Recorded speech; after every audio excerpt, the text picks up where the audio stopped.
Hello friends, അപ്പോൾ ഞങ്ങൾ finally Kashmir എത്തിയിരിക്കുകയാണ്. അതിനൊരു എക്സൈറ്റ്മെൻറ്റ് മുഴുവനുണ്ട്. അപ്പോൾ ദൂരെ മഞ്ഞ് മലകളൊക്കെ കണ്ടു തുടങ്ങിയിട്ടുണ്ട്. ഞങ്ങളിപ്പോൾ ശ്രീനഗറിലേക്കാണ് പൊയ്ക്കൊണ്ടിരിക്കുന്നത്. ഞങ്ങളുടെ ഹോം സ്റ്റേയിലേക്കാണ് പൊയ്ക്കൊണ്ടിരിക്കുന്നത്. ഹോസ്പിറ്റാലിറ്റി ഹോം സ്റ്റേ എന്ന് പറയുന്ന ഒരു ഹോം സ്റ്റേയിലാണ് ഞങ്ങൾ താമസിക്കുന്നത്. ഞാൻ നേരത്തെ പറഞ്ഞല്ലോ, നമ്മൾ 11 പേര് ഉൾപ്പെടുന്ന ഒരു ഗ്രൂപ്പാണുള്ളത്. അപ്പോൾ അവിടെ ഒരു സ്കൂൾ ബസ് കണ്ടു. സ്കൂൾ ബസ്സിന് ഞങ്ങൾ ടാറ്റ പറഞ്ഞു. പക്ഷേ കുട്ടികൾ തിരിച്ച് ടാറ്റയൊന്നും പറഞ്ഞില്ല. അപ്പോൾ ഞങ്ങളോട് ആ ഡ്രൈവർ പറഞ്ഞു, ഒരു കാരണവശാലും വീഡിയോ ഇടരുതെന്ന് പറഞ്ഞു. അപ്പോൾ ആ വീഡിയോ ഒന്നും ഇട്ടിട്ടില്ല. അപ്പോൾ താത്ത വളരെ എക്സൈറ്റ്മെൻറ്റിലാണ്. ഒന്നാമത്തെ കാര്യം, അവിടെ ചെന്നിറങ്ങിയപ്പോൾ തന്നെ നല്ല തണുപ്പുണ്ടായിരുന്നു. അപ്പോൾ അതിൻ്റെ ഒരു എക്സൈറ്റ്മെൻറ്റിലാണ്. ഇതാണ് ഞങ്ങളുടെ ആ ഒരു ഹോം സ്റ്റേയിൽ നിന്ന് പുറത്തേക്ക് നോക്കുമ്പോൾ കാണുന്ന കാഴ്ച.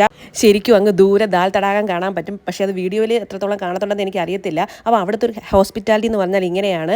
നമ്മൾ ഈ അറബിക് റെസ്റ്റോറൻറ്റിലൊക്കെ ചെല്ലുമ്പോൾ താഴെ ഇരുന്ന് ഫുഡ് കഴിക്കുമല്ലോ, മജ്ലിസ്, അങ്ങനെ ഒരു സംവിധാനം ഉണ്ടല്ലോ.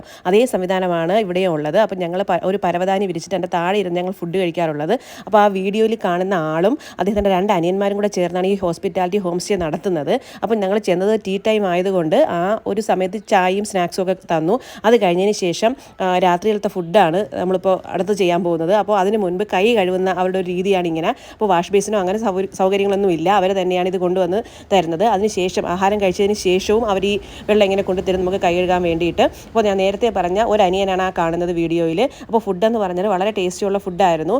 അപ്പം, അതുപോലെ തന്നെ റൈസ്, അതുപോലെ ചിക്കൻ കറി, പിന്നെ താമര തണ്ട് കൊണ്ടൊരു കറി ഉണ്ടായിരുന്നു, പനീർ കറി ഉണ്ടായിരുന്നു. അപ്പം എനിക്കൊന്നും ആ ഒരു താമര തണ്ടുള്ള കറിയൊന്നും അത്രയ്ക്കും കൊണ്ട് ഇഷ്ടമായില്ല. കഴിച്ച 1-2 പേർക്ക് അത് വയറിന് പ്രശ്നവും വന്നു. ആദ്യമായിട്ട് കഴിക്കുന്നതുകൊണ്ടായിരിക്കാം. പക്ഷേ ചിക്കൻ കറിയൊക്കെ കുഴപ്പമില്ല. നമ്മുടെ രീതിയുമായിട്ടൊക്കെ അഡ്ജസ്റ്റബിൾ ആവുന്ന ഒരു ചിക്കൻ കറി ആയിരുന്നു ഉണ്ടായിരുന്നത്. പിന്നെ നമ്മൾ പറഞ്ഞു കുറച്ചുകൂടെ സ്പൈസി ആക്കണമെന്ന് പറഞ്ഞു. പിറ്റേ ദിവസം മുതൽ അവർ കുറച്ചുകൂടെ സ്പൈസി ആക്കി തന്നു. അപ്പോൾ ഇതാ ഞാൻ ഈ ഫുഡൊക്കെ കഴിഞ്ഞിട്ട് റൂമിൽ വന്നിട്ട് വീണ്ടും ഞാൻ ആ കിളിവാതിൽ തുറന്ന് നോക്കുന്നതാണ്. അപ്പോൾ അത്രയുള്ള ഇന്നത്തെ വീഡിയോ. ലൈക്ക് ചെയ്യണേ.